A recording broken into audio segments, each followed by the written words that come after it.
IT job కోసం చూస్తున్నారా? ఐటీలో కెరియర్ బిల్డ్ చూసుకోవాలనుకుంటున్నారా? అయితే సమాధానం కోడింగ్ ట్యూటర్. నమస్తే, నేను Kavita. Welcome to I dream news and నిజాలు. జనాభా నియంత్రణతో పాటుగా హిందువులు ఎంతమంది పిల్లల్ని కనాలి అనేటువంటి టాపిక్ ప్రతిసారి చర్చకు వస్తూనే ఉంది. గతంలో ఆర్ఎస్ఎస్ చీఫ్ మోహన్ భగవత్ ప్రతి హిందువు 3 పిల్లల్ని కనాలి అనంటే, ఈ మధ్య కాలంలో బీజేపీ నాయకురాలు నవనీత్ రాణా ప్రతి ఒక్క హిందువు 3-4 పిల్లల్ని కనాలి అనేటువంటి వాదనకి కౌంటర్గా ఎంపీ అసదుద్దీన్ ఓవైసీ నాకు 6 పిల్లలున్నారు, కావాలంటే మీరు 8 మంది పిల్లల్ని కనండి అని తను ఒక ఆర్గ్యుమెంట్ చేశాడు. యాక్చువల్గా పిల్లల్ని ఎందుకు కనాలి, అంత పెద్ద సంఖ్యలో పెంచుకోవాల్సినటువంటి అవసరం ఏంటి అనే వాదంతో పాటుగా మహిళ ఆరోగ్యం గురించి ఎవరు ఆలోచించరా, వాళ్ళ ఆర్థిక అవసరాల గురించి పట్టించుకునేది ఎవరు అనేటువంటి అనాలిసిస్లు కూడా వినిపిస్తున్నాయి. ఎందుకని ఈ జనాభాకి సంబంధించి ప్రతిసారి హిందువులు విపరీతమైన పిల్లల్ని కనాలి అనేటువంటి వాదన వస్తోంది. మనతో పాటుగా ఉన్నారు సీనియర్ జర్నలిస్ట్ సురేష్ కొచ్చతిల్ గారు. సార్ నమస్తే. సో ప్రతిసారి హిందువులకి సంబంధించి ఎంతమంది పిల్లలు కనాలి అనే దాంతో నవనీత్ రాణా చేసినటువంటి కామెంట్స్, కొంతమంది విపరీతంగా పిల్లల్ని కంటున్నారు, వారి వల్ల హిందుస్థాన్ కాస్త పాకిస్తాన్గా మారబోతోంది అనేటువంటి కామెంట్. అంటే తను ఇండైరెక్ట్గా ముస్లింలనే అన్నారు అని అసదుద్దీన్ ఓవైసీ కూడా తను ఒక మాట అన్నారు. నాకు 6 పిల్లలు ఉన్నారు, కావాలంటే మీరు 4 కనండి, లేదంటే 8 మందిని కనండి, ఎవరు మిమ్మల్ని ఆపుతున్నారు అనేది. ఈ డిస్కషన్స్ ఎందుకు చేయాలి, ఆ అవసరం ఎందుకు వచ్చింది సార్? ఇది ఎందుకు వచ్చిందంటే, మనం పిఎఫ్ఐది ఒక డాక్యుమెంట్ ఉండే, popular front of India terrorist group, Bihar వాళ్ళ పోలీసు ఒక రైడ్ చేస్తే ఆ రైడ్లో ఒక డాక్యుమెంట్ దొరికింది. వాళ్ళు 2047 కల్లా ఇండియాని ఒక ఇస్లామిక్ రిపబ్లిక్గా మార్చేస్తామని చెప్పి పిఎఫ్ఐ స్ట్రాటజీ డాక్యుమెంట్. దాంట్లో ఒక్క పాయింట్ ఈజ్ అబౌట్ పాపులేషన్ పెంచుకుంటూ పోతే we will reach a stage where we can influence election. ఇది మీరు స్పెసిఫిక్గా చూడొచ్చు, అక్రాస్ ద బోర్డ్ ఉండకపోవచ్చు. మీరు కిషన్గంజ్ తీసుకోండి, బీహార్లో పోయిన ఎలక్షన్లో చూసాం మనం, సంతాల్ ఏరియాలో. అక్కడే ఓవైసీ గారు 5 సీట్లు గెలిచారు, కాంగ్రెస్ సీట్లు గెలిచారు, ఈవెన్ ఆర్జేడీ సీట్లు గెలిచారు, బీజేపీ కూడా గెలిచారు. అక్కడ ఒక 2-3 కాన్స్టిట్యున్సీలో 79% మంది, అంటే లోక్సభ కాన్స్టిట్యున్సీలో కింద ఉన్న అసెంబ్లీ కాన్స్టిట్యున్సీలో 79% దాకా ముస్లిమ్స్ ఉన్నారు. అప్పుడు ఆలోచించండి, అక్కడి నుంచి ఏదైనా హిందూ క్యాండిడేట్ గెలవగలడా? No chance.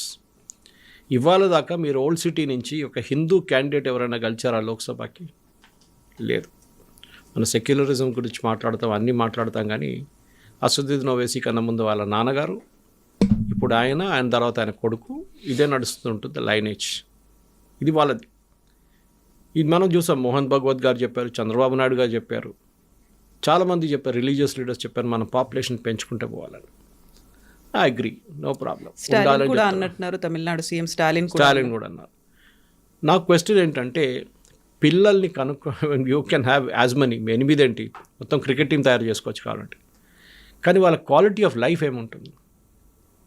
మనం I have only 1 daughter, married and settled. మన దగ్గర ఉన్న ఇన్కమ్ మొత్తం వాళ్ళ మీద పెడుతున్నాం, మనం వాళ్ళ ఎడ్యుకేషన్ కోసం. ఒకరి బదులు 3 ఉన్నారనుకోండి, నా దగ్గర ఉన్న ₹1,00,000 ఆదాయం నెలకు ఉండే ఆ టైంలో 3కి పెట్టాల్సి వస్తుంది. వాళ్ళ స్కూల్ ఫీజు, ఫర్ ఎగ్జాంపుల్ మా కూతురు చదువుతున్నప్పుడు, ఆమె ఇండస్ వరల్డ్ స్కూల్లో అప్పుడు 1.4 lakhs ఫీజు ఉండే, 1.2 to 1.4 per year. 3 ఉన్నారనుకోండి, నేను ఎంత పెట్టాలండి? 4.5 lakhs పెట్టాల్సి వస్తుంది. ఇప్పుడు మనం ఏం చేస్తున్నాం అంటే, హిందూ ఫ్యామిలీస్లో మనం చాలా మటుకు చూస్తున్నాం, ఎస్పెషల్లీ మా దగ్గర కేరళలో పాపులేషన్ ఎప్పటి నుంచో పడిపోయింది. It is below fertility level అంటారు, అంటే చనిపోయిన వాళ్ళకన్నా తక్కువ మంది పుడుతున్నారు. Tamil Nadu reach that level about 5 years ago. Karnataka, Telangana బహుశా ఇంకా 10 సంవత్సరాల లెవెల్కి వచ్చేస్తారు. కానీ నార్దర్న్ స్టేట్స్, యూపీ కానీ, బీహార్ కానీ, మధ్యప్రదేశ్ కానీ, even for that matter West Bengal, వీళ్ళ పాపులేషన్ పడట్లేదు. They are still above the fertility level. ఎందుకు? ఒకటి, even Hindu families are big. అక్కడ 3-4 ఉంటారు హిందూ ఫ్యామిలీస్, కానీ ముస్లిం ఫ్యామిలీస్ విపరీతంగా వాళ్ళ పాపులేషన్ పెరిగింది. నేను ఇప్పుడు కూడా అంటాను, అది మీరు ఓల్డ్ సిటీకి వెళ్ళండి, ఓవైసీ అంటారండి, ఓవైసీకి ఏం problem? Owaisi is a ultra rich person, ఆయనకి డబ్బులు కోట్లు ఉన్నాయి ఆయన దగ్గర. 8 ఏంటి, ఆయన ఈవెన్ 12 మందికి అనుకుంటున్నాడు, ప్రాబ్లం ఉండదు. వాళ్ళని చదువుకొని తీసుకురావడానికి, ఎడ్యుకేట్ చేసి. Normal Muslim family middle class కూడా కాదు, లోవర్ మిడిల్ క్లాస్ ఫ్యామిలీకి 8 మంది పిల్లలు ఉంటే వాళ్ళు ఏం చేస్తారు? వాడు కొంచెం ఏజ్కి రాగానే వాడిని ఒక పంచర్ షాప్లోనో లేకుంటే ఒక మెకానిక్ షాప్లో పెట్టేస్తారు. మనం చూసాం ఓల్డ్ సిటీలో. లేకుంటే లాక్ బ్యాంగిల్స్ తయారు చేసే షాపులు చాలా ఉండేది. ఇప్పుడు అక్కడ రేట్ జరిగింది, అక్కడ బంద్ అయిపోయింది ఆ దుకాణం. ఆపరేషన్ ముస్కాన్ అని చేశారు కదా. సో అట్లాంటి చాలామంది మీరు చూస్తారు, చిన్న చిన్న పిల్లల్ని ఇట్లాంటి పని మీద పెట్టేస్తారు వాళ్ళు. వాళ్ళ లాజిక్ ఏంటంటే మాకు చదువు చెప్పడానికి మా దగ్గర డబ్బులు లేవు, ఫీజు కట్టడానికి డబ్బులు లేవు, ఇదైనా నడవనండి, ఇట్లయినా ఇన్కమ్ వస్తుంది ఫ్యామిలీకి అని చెప్పి. ఒక 10, 20, 30 సంవత్సరాల ముందు ఒక సినిమా వచ్చింది బాజార్ అని చెప్పి. ఫరూక్ షేక్, దీప్తి నావెల్ వీళ్ళందరూ కలిసిన ఒక సినిమా ఉండే. It is about Arabs, old Arabs, 90, 89, 90, 70 years old Arabs వచ్చి ఇక్కడ యంగ్ అమ్మాయిల్ని పెళ్లి చేసుకుంటారు. 15 సంవత్సరాలు, 16 సంవత్సరాలు, 14 సంవత్సరాల అమ్మాయిలు పెళ్లి చేసుకొని నెల రోజుల దాకా ఇక్కడ ఉంటారు హైదరాబాద్ ఏదో ఒక హోటల్లో. కాజీతో పెళ్లి చేపిచ్చేస్తారు. ఒక నెల తర్వాత వాళ్ళు వెళ్ళిపోతారు, గాయమైపోతారు. That girl either becomes pregnant. దాని తర్వాత ఈయన అత్తా పత్తా లేకుండా పోతుంది. మళ్ళీ వీళ్ళు వచ్చి లబో అని చెప్పి పోలీస్ స్టేషన్లో కేసు వేస్తారు. వాళ్ళు ఎవరో తెలియదు. ఆ టైంలో మనకి ఎక్స్ట్రడిషన్ రూల్స్ లేకుండా ఏం చేయలేరు కూడా, ఎందుకంటే లీగల్ మ్యారేజ్ జరిగిందంటారు. ముస్లిమ్స్లో ఒక కాన్సెప్ట్ ఉంది, ప్యూబర్టీ కానీ you can get them married అని చెప్పి వాళ్ళ దాంట్లో వాళ్ళే ఆర్గ్యూ చేసుకుంటారు. కానీ క్వాలిటీ ఆఫ్ లైఫ్ ఏంటి పిల్లలకి, ఇది మనం ఆలోచించాలి. అమ్మాయిలు ఇట్లా పెళ్లి చేపిచ్చేస్తారు, పిల్లల్ని అబ్బాయిలు ఉంటే వాళ్ళని మెకానిక్ షాప్లోనో పంచర్ షాప్లోనో మిగతా ఏదైనా పని మీద పెట్టేస్తారు. Is that what you want? నేను ఎప్పుడు చెప్తుంటాను, ఓవైసీకి అన్నిటికంటే పెద్ద భయం, ఒక ఎడ్యుకేటెడ్ ముస్లిం ఉంటే ఆయన ఓల్డ్ సిటీ నుంచి హైటెక్ సిటీకి వెళ్ళిపోతాడు. మీరు చూడండి, ఓల్డ్ సిటీలో ఉన్న అమ్మాయిలు అబ్బాయిలు చదువుకున్న వాళ్ళు moment they are educated they will come to hitech city side. Hitech city అంటే ఒక నార్మల్ క్లేచర్ చెప్తున్నాను మీకు. వెస్ట్ హైదరాబాద్ అని చెప్పుకోవచ్చు మీరు. ఈవెన్ టోలీ చౌకీ షైక్పట్ కూడా కౌంట్ చేసుకోవచ్చు మీరు.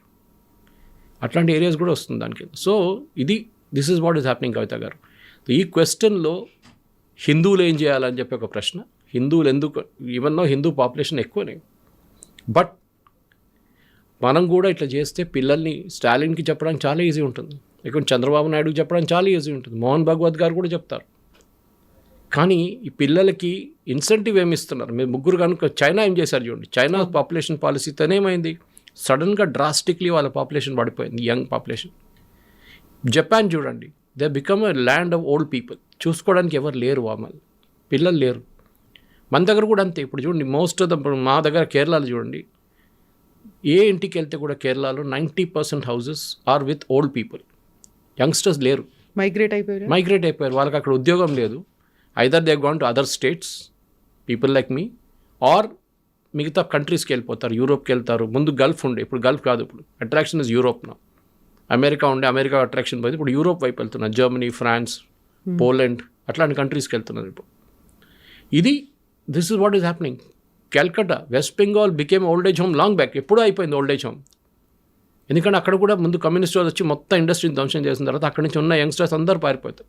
చదువు కాగానే వాళ్ళు బయట ఉద్యోగానికి వెళ్ళిపోతున్నారు, అక్కడ లేరు. మీ అమ్మ నాన్న గారికి ఏదైనా హెల్త్ ప్రాబ్లం వస్తే చూసుకోవడానికి ఎవరున్నారు? ఏం చేస్తారు? తీసుకెళ్ళి ఓల్డ్ ఏజ్ హోమ్లో వేసేస్తారు, లేకుంటే రిటైర్మెంట్ కమ్యూనిటీస్ అని ఉంటుంది మన దగ్గర, అక్కడ వేయించేస్తారు. అక్కడ ఒక డాక్టర్ ఫెసిలిటీ ఆన్ కాల్ ఉంటారు, పక్కన హాస్పిటల్ ఉంటుంది, ఫుడ్ ఎవరో తయారు చేసి ఇస్తారు. వాళ్ళ ఏజ్ గ్రూప్లో చాలామంది ఉంటారు. సో వాళ్ళ మైండ్ కొంచెం ఫ్రెష్ అయిపోతుంది. కానీ ఆలోచించండి, వై దిస్ ఈజ్ హ్యాపెనింగ్. ఒకటి మనం కూడా చేస్తున్నాం, that is we're reducing our number of children. 1, 2 maximum పెట్టుకొని హిందువులు. ఆ పిల్లలు కూడా చదువుకున్న తర్వాత వెళ్ళిపోతున్నారు. కొంతమంది యూఎస్కి వెళ్ళిపోతున్నారు, మన దగ్గర తెలుగు స్పీకింగ్ స్టేట్స్ లాగా. వాళ్ళ అమ్మ నాన్నని పెద్ద ఒక గేటెడ్ కమ్యూనిటీలు తీసుకెళ్ళి పెట్టేస్తారు. They think that is happiness, which is not the case. So ఇక్కడ మనం చూస్తున్న దాని ప్రకారం మన certain states, for example Kerala తీసుకున్నా again, because my state is that Kerala. అక్కడ మనం మాట్లాడాలి. కేరళలో క్రిస్టియన్స్ అండ్ హిందూ పాపులేషన్ ఎప్పటి నుంచో పడుతున్న వస్తుంది కింద. ఈవెన్ దేర్ క్రిస్టియన్స్ కూడా వాళ్ళ ఫ్యామిలీస్ చిన్న ఫ్యామిలీస్ మెయింటైన్ చేసుకుంటారు, వాళ్ళ పెద్ద ఫ్యామిలీస్ ఉండదు. Versus one district, Malappuram district, which is 90% Muslim population, అక్కడ ఇండియాలో one of the highest population rates Malappuram డిస్ట్రిక్ట్లో ఉంది. సో అంటే డెమోగ్రఫిక్ చేంజెస్ వచ్చాయా, లేకుంటే రైట్ ఫ్రమ్ ద బిగినింగ్ అలాగే ఉన్నారా? పాపులేషన్ 5, 6 ఒక్కొక్క ఫ్యామిలీలో. మీరు Wayanad, Rahul Gandhi, Priyanka Vadra constituency, same case.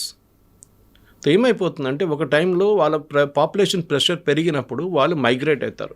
ఇప్పుడు మీరు సౌత్ కన్నడ తీసుకోండి, ఒక టైంలో ఉడుపి, మంగళూరు, ఉడుపి అప్ టు గోకర్ణ మొత్తం అండ్ కూర్గ్ ఆల్సో వాజ్ ఒక హిందుత్వ ఏరియా ఉండే. ఇప్పుడు మీరు కూర్గ్కి వెళ్తే మీకు మస్జిద్లు కనిపిస్తుంది, which was never there before. Population metric అంటే అక్కడికి మైగ్రేట్ అయిపోతుంది. ఇక్కడ పాపులేషన్ చాలా ఎక్కువ అయింది, మాకు ఎక్కువ ఆపర్చునిటీస్ లేవు, ఇంకా కొత్త ఆపర్చునిటీస్ని చూసుకుందని అటువైపు వెళ్ళిపోతున్నారు. ఇది సో ఇది వెస్ట్ బెంగాల్లో కూడా అనుకుంటాను ఒక ఎంపీ ఎవరో చెప్పారు ఈ స్టేట్మెంట్, మేము ఇప్పుడు 30% ఉన్నాము, ఏ రోజు మేము 50% అయిపోతామో అప్పుడు మీకు చూపిస్తాం హిందువులకు మేము ఏం చేయగలమని. అక్బరుద్దీన్ ఓవైసీస్ ఫేమస్ కామెంట్, పోలీసు వాళ్ళని 10 నిమిషాలు గీసేసేయండి మేము చూపిస్తాం ఏం చేసేవచ్చు. 10-15 నిమిషాల గురించి, పావు గంట 15 నిమిషాలు. సో ద పాపులేషన్ అనేది మన భారతదేశం రిసోర్సెస్ మీద ఎంత ఇది, ఎందుకంటే గవర్నమెంట్ తప్పు, ఇది అన్నిటికంటే పెద్ద తప్పు గవర్నమెంట్ది. ఫర్ ఎగ్జాంపుల్ మీరు ఒక ఫ్యామిలీకి 20 కిలోలు బియ్యం ఇవ్వచ్చు, ఎగ్జాంపుల్ చెప్తున్నాను, కానీ ప్రతి మనిషికి 5 కిలోలు ఇవ్వడం అంటే లాజిక్ అర్థం కాదు. They should be cut off at some stage. 3 పిల్లల కన్నా ఎక్కువ లేదు, దీనికన్నా ఎక్కువ మేము ఇవ్వం మీకు. కానీ when your chief minister like Chandrababu Naidu or Mohan Bhagwat RSS చర్చంచాలకు చెప్తున్నప్పుడు పిల్లలకి అనండి అంటే వాళ్ళు తిండి ఎవరు పెడతారు వాళ్ళకి, then you have to give the same. దానికోసం మీరు మళ్ళీ 5 కిలోలు ఇస్తున్నారు ప్రతి మనిషికి. You are encouraging that. మీరు మర్చిపోతున్నారు వాళ్ళకున్న జీతం ఎక్కువ కావట్లేదు, salary is same, maximum 10% increment ఉండొచ్చు ఒక 2 సంవత్సరాల్లో. Who will pay for the school fees, వాళ్ళు కాలేజ్కి వచ్చిన వాళ్ళ కాలేజ్ ఫీజ్, దాని తర్వాత వాళ్ళ పెళ్ళి, దీని ఖర్చులంతా ఎవరు చూసుకుంటారు? అప్పుడు చంద్రబాబు నాయుడు కనిపించారు మీకు, అప్పుడు మోహన్ భగవత్ కనిపించారు, ఎవరు ఉండరు ఆ టైంలో. ఐఎమ్ నాట్ క్రిటిసైజింగ్ దమ్, నేను చెప్తున్నా ఫ్రమ్ మై ప్రాక్టికల్ పాయింట్. మీకు చెప్పడానికి చాలా ఈజీగా ఉంటుంది. మీకు సొంత ఫ్యామిలీలో మీకు ఎంతమంది పిల్లలు ఉన్నారు చూడండి. Naidu was got only 1 kid. Okay, మన రఘునందన్ రావు గారు ఒక ఇంటర్వ్యూ చూశాను నేను కొన్ని రోజుల ముందు, అక్కడ కూడా ఆయన చెప్తున్నారు పిల్లలు కానివ్వండి పిల్లలు కానివ్వండి, ఆయన కూడా కూతురే. సో చెప్పడానికి అందరికి బాగుంటుంది, మీరు 3, 4, 5 క్రికెట్ టీం తయారు చేయండి అని చెప్పేసి, కానీ వాళ్ళ క్వాలిటీ ఆఫ్ లైఫ్ ఏముంటుంది అది మనం ఆలోచించాలి కవిత గారు. సో క్వాలిటీ ఆఫ్ లైఫ్ మాత్రమే కాదు, ఉమెన్ హెల్త్ అనేది కూడా మ్యాటర్స్ కదా. ప్రతిసారి ఒక 9 months ప్రెగ్నెన్సీ అనేది ఉంటుంది, ఆ తర్వాత పోస్ట్ పార్టమ్ అనేది, ఇవన్నీ ఒక డిప్రెషన్ స్టేజ్, ఇవన్నీ ఉన్న తర్వాత వాటన్నిటినీ స్ట్రగుల్స్ అన్నిటినీ ఫేస్ చేసి ముందుకు వెళ్ళి మళ్ళీ she is ready for the second pregnancy అనేసరికి చాలా వరకు చేంజెస్ ఉంటాయి, హెల్త్లో వచ్చేటువంటి డిస్టర్బెన్సెస్ ఇవన్నీ ఉంటాయి. దాని గురించి ఎందుకు ఆలోచించట్లేదు? ఇంకోటి important point, your point is correct. చాలా మటుకు important point, 1950s, 60s, 70s దాకా, ఈవెన్ 80s మనకు జాయింట్ ఫ్యామిలీ సిస్టమ్ ఉంది. ఇంట్లో ఒక బాబు అమ్మాయి పుడితే చూసుకోవడానికి గ్రాండ్ మదర్, ఆంట్స్, అంకుల్స్ వీళ్ళందరూ ఉంటారు, ఎవరో ఎత్తుకొని తిరుగుతారు ఇంట్లో. ఇప్పుడు న్యూక్లియర్ ఫ్యామిలీస్ అయిపోయాం మనం. We're staying in an apartment, పక్కన ఇంట్లో ఎవరున్నా అది కూడా తెలియదు మనకి. అపార్ట్మెంట్లో ఉండి మీకు ఒక ప్రెగ్నెన్సీ అయ్యే పాపను కనిపితే బాబుని కనిపితే 3 years you have to take a break. వాళ్ళు పెద్ద అయ్యేదాకా, అట్లీస్ట్ కేజీ దాకా వచ్చేదాకా, ఆ 3 years మీకు లాస్ ఆఫ్ రెవెన్యూనా, మీ కెరియర్ లాస్లో మీ ప్రమోషన్ పోతుందా, ఇదంతా చూసుకోవాల్సి వస్తుంది. మీరు చెప్పినట్టు health is the most important thing. ఏమవుతుంది, ఒక ఫ్యాక్టరీ లాగా మీరు ఒకటి తర్వాత ఓవైసీ లాగా 8 మంది అంటే what happens to his wife? He doesn't care. ఆయన ఏమనంటే నేను మా తిండి పెడుతున్నాను ఆమెకి, she is very healthy, yes at your stage you can afford, you are an MP, మీకు విపరీతమైన మీ ఫండ్స్ ఉంటుంది మీ దగ్గర, హెల్త్కి మీకు అసలు మీ సొంత హాస్పిటల్ ఉంది మీ దగ్గర మీకు కావాలంటే. But what about the poor people? వాళ్ళకి at least what kind of food they will eat during pregnancy. ఒక లేడీకి మనకు తెలిసిందే that she has to eat nutritious food. ఇది ఎగ్స్ ఎక్కడ, పాలు ఎక్కడ, వాళ్ళ డబ్బులే లేవు బతకడానికి. పిల్లలు కాను అంటారు. నో, మన పాపులేషన్ తగ్గించాలి, but we should reduce at the right places. అది జరగట్లేదు. కొన్ని రిలీజియన్స్లో మాత్రం. I'll give an example Kavita గారు.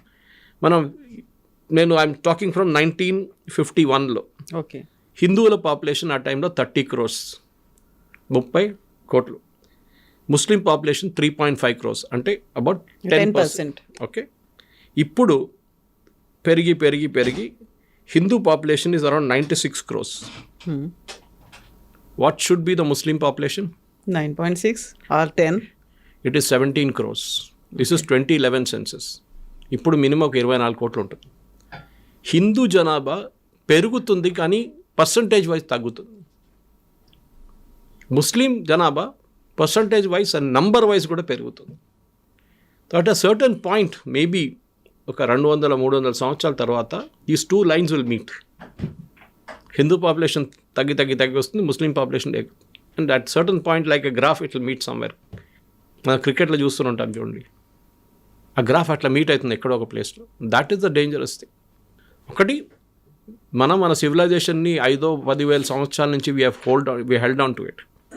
మెసోపొటేమియన్ సివిలైజేషన్ పోయింది, బాబిలోనియన్ సివిలైజేషన్ పోయింది, క్యాటలోనియన్ పోయింది, రోమన్ పోయింది, ఒక్క సివిలైజేషన్ మిగలేదు.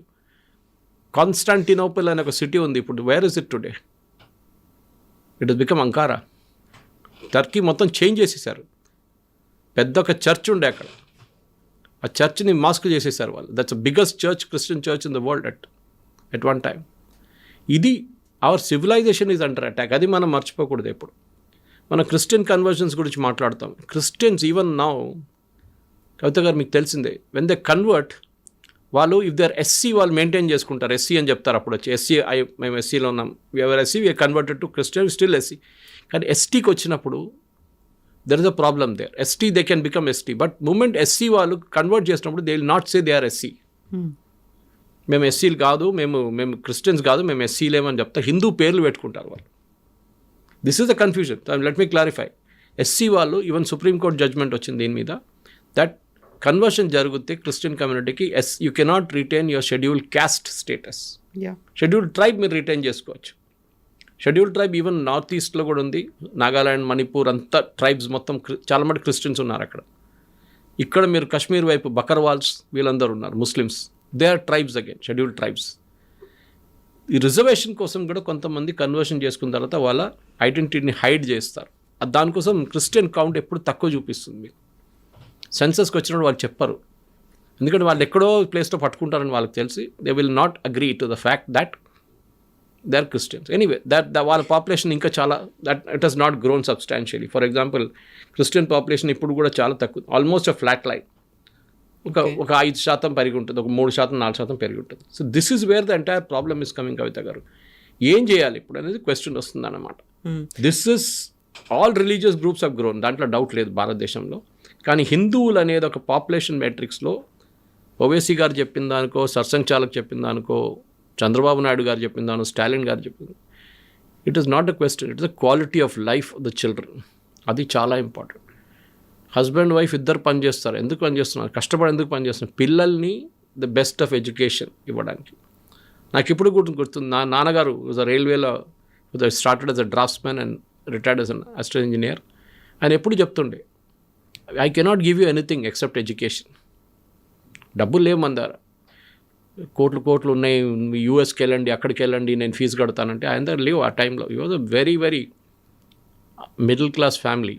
నాకు హాస్టల్కి ఆ టైంలో నేను చెన్నైలో ఉన్నప్పుడు ఐహెచ్ఎంలో 305 రూపాయలు పంపిస్తుండే. 300 ఏమో ఫీజు, అక్కడ హాస్టల్ ఫీజు 5 రూపాయలు నాకు ఖర్చుకు వస్తుంది, 5 రూపాయలు నెలకి. But I use to make some money on the side, because మేము అక్కడ కేటరింగ్ చేస్తుండే బయట వెళ్ళి. అక్కడి నుంచి మాకు ఏదో 50 రూపాయలు 100 రూపాయలు వస్తుండే నెలకి. So we use to live with that amount. But నేర్చుకున్నాం హౌ టు లివ్ అనేది. కానీ ఇప్పుడు ఆలోచించండి, ఒక అబ్బాయినో అమ్మాయినో అదే కేటరింగ్ కాలేజ్లో చదివించాలంటే 2.5 lakhs తీసుకుంటున్నారు ఫీజు. మా టైంలో 736 రూపాయలు ఉండే. ఎవరు కడతారు ఫీజు అంతా? చెప్పడానికి చాలా ఈజీ, పాపులేషన్ పెంచండి అని చెప్పేసి. I think there should be a trade off. Reward చేయాలి మీరు. ఎంతమంది చిన్నపిల్లలు ఫ్యామిలీ మెయింటైన్ చేసినా వాళ్ళకి ఇన్కమ్ ట్యాక్స్ బెనిఫిట్ ఇవ్వండి. Give them the income tax benefit, saying that if you have only 1 child you will get this much of benefit. If you have 2 children ఇంత మీ benefit తగ్గిపోతుంది. అదే మెడికల్ కూడా ఇవ్వండి. Medical premiums కూడా single child వాళ్ళకి, ఎందుకంటే parents old ఏజ్కి వచ్చినప్పుడు సింగిల్ చైల్డ్ చూసుకోవడం చాలా కష్టం. వాళ్ళు బాంబేలోనో, బెంగళూరులోనో, హైదరాబాద్లోనో ఉంటారు. సడన్గా ఫోన్ కాల్ వస్తుంది, అమ్మగారు బాగలేదు, బాత్రూంలో పడిపోయింది, హిప్ ఫ్రాక్చర్ అయిందంటే you have to take leave and go. ఆ 15 రోజులు మీ ఇన్కమ్ లీవ్ ఉంటే మంచిది, లేకుంటే లాస్ ఆఫ్ పేలో వెళ్ళిపోతారు మీరు. ఎవరు చూసుకుంటారు? ఎన్ని రోజులు కూర్చుంటారు మీరు అక్కడ? వాళ్ళకి సపోర్ట్ సిస్టమ్ లేదు. ఆయాని పెడతారు, ఏదో చేస్తారు. నేను చాలా కేసెస్ చూస్తాను, మొన్న కూడా వెళ్ళినప్పుడు చూసాను కేరళకి. Same problem.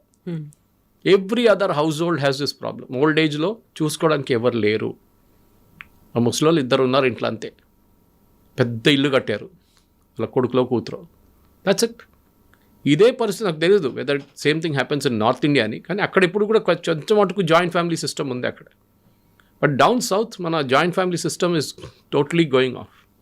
ఏదో పెళ్లికి కలిసినప్పుడు కలుస్తాం, లేకుంటే ఏదో ఫ్యామిలీ ఫంక్షన్ ఉంటే కలుస్తాం, కానీ otherwise we don't meet our cousins or anybody for that matter. మనం ఇప్పుడు చెప్పడానికి ఈజీ, పాపులేషన్ పెంచుకోండి అని చెప్పేసి. Even Sikh population is increase, but not that great. వాళ్ళది కూడా ఎంత 70 లక్షలు ఉండేది, ఇప్పుడు 2 కోట్లు వచ్చేసారు.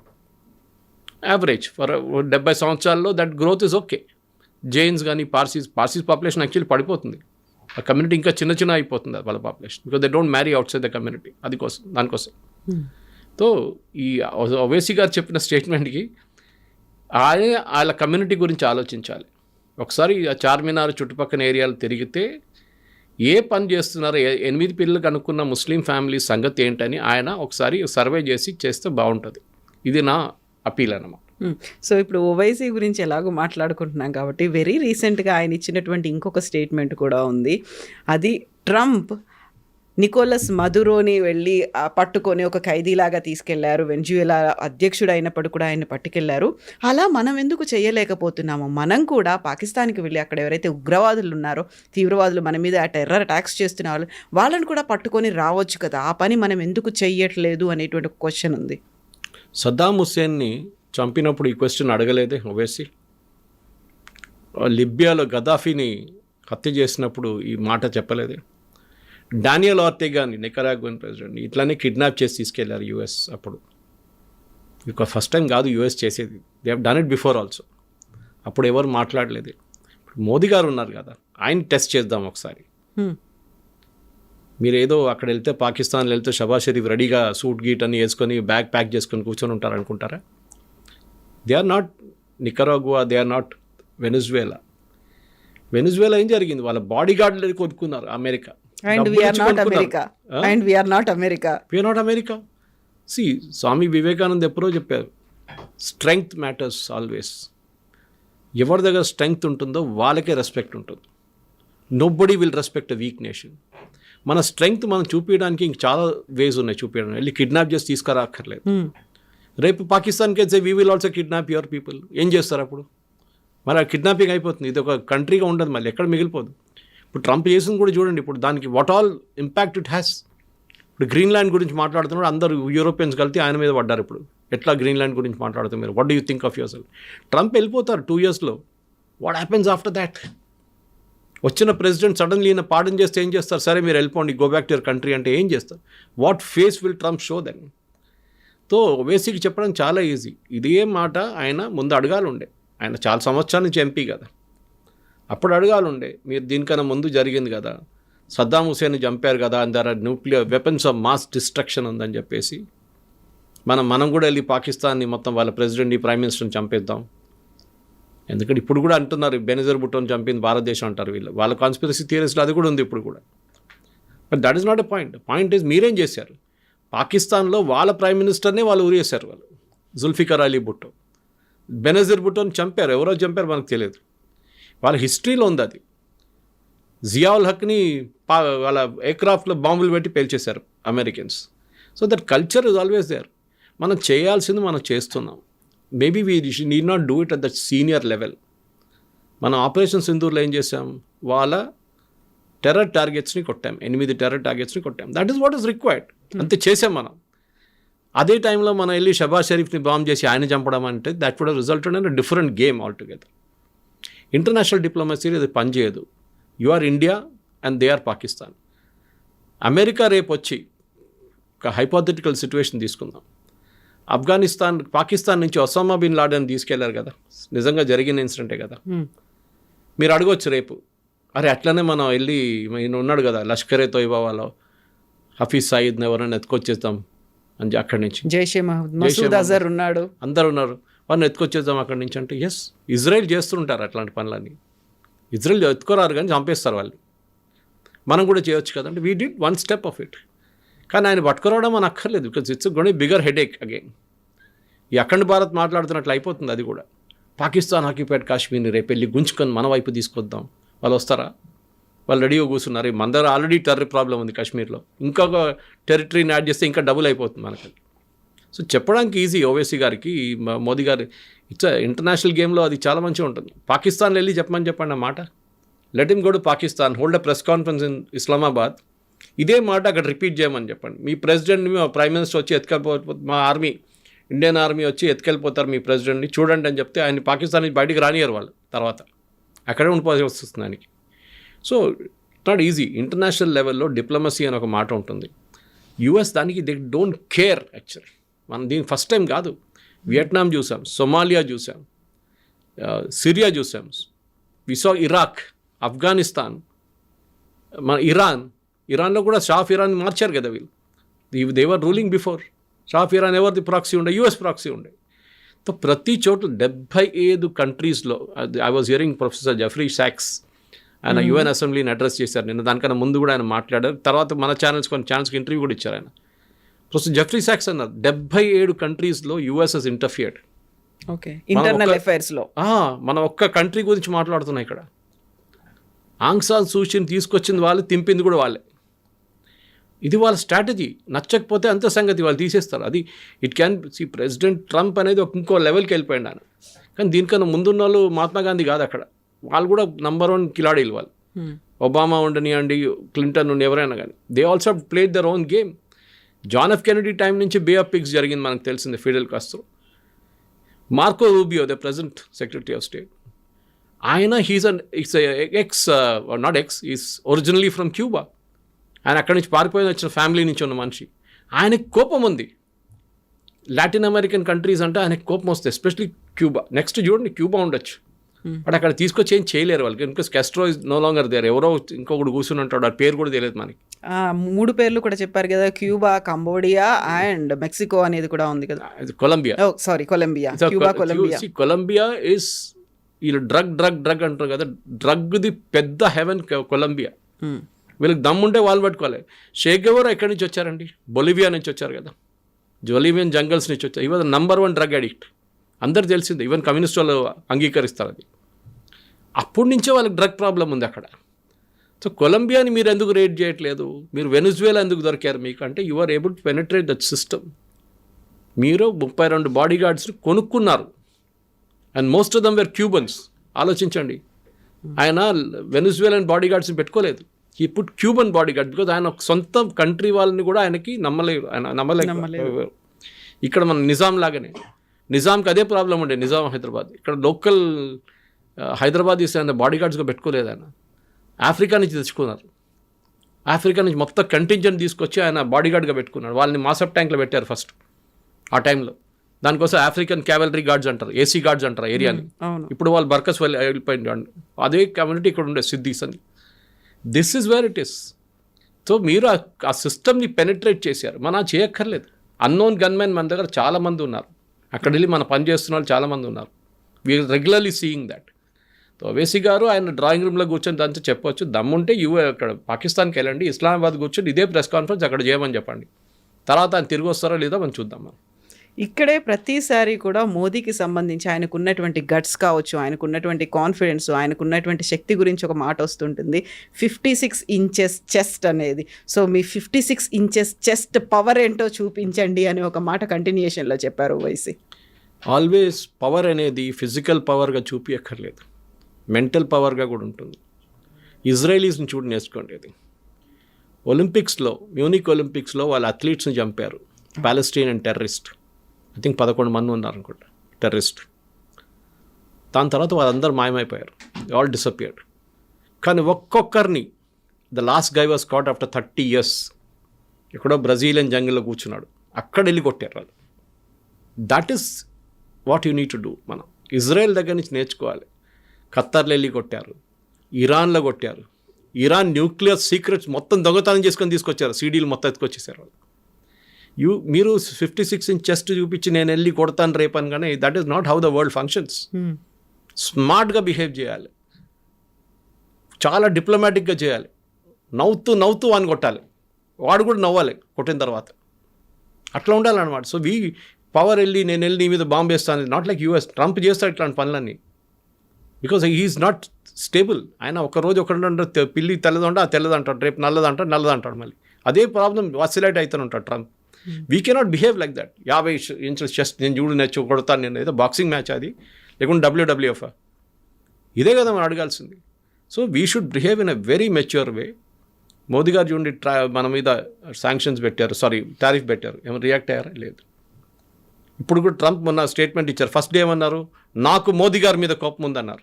Remember yesterday change the statement. Modi గారికి నా మీద కోపం ఉందంటారు. Statement is change. నల్లపిల్లి తెల్లది అయిపోయింది, తెల్లపిల్లి నల్లది అయిపోయింది. Totally thing. ఎందుకు ఫస్ట్ డే చెప్పగానే వీళ్ళందరూ కలిసి పడ్డారు, ఎవరు ఖర్గే వీళ్ళందరూ వచ్చి మొగాంబో ఖుష్కు అనేటువంటి డైలాగ్ ట్రంప్ తిప్పి కొట్టినప్పుడు డైలాగ్ మార్చినప్పుడు ఇప్పుడు ఏమీ అనట్లేరు.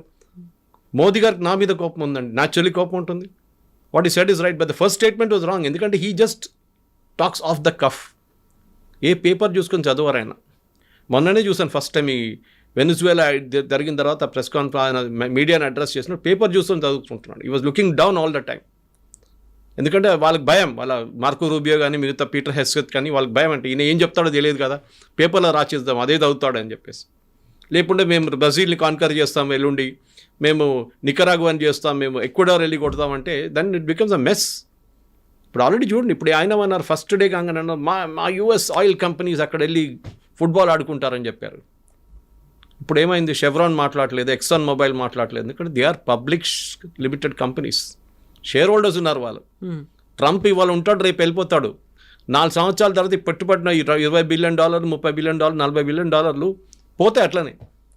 They are scared. Today morning as of we speak today now అక్కడ ఆయిల్ కంపెనీస్ వెళ్ళట్లేదు. They are saying no sorry, మీరు గ్యారంటీ ఇవ్వండి మాకు, మీరు మేము పెట్టుబడి పెడుతున్నాం $100 బిలియన్, $50 బిలియన్, మాకు ఒక గ్యారంటీ ఇవ్వండి, ఈ డబ్బులు పోతే మీరు మాకు పే చేస్తారని.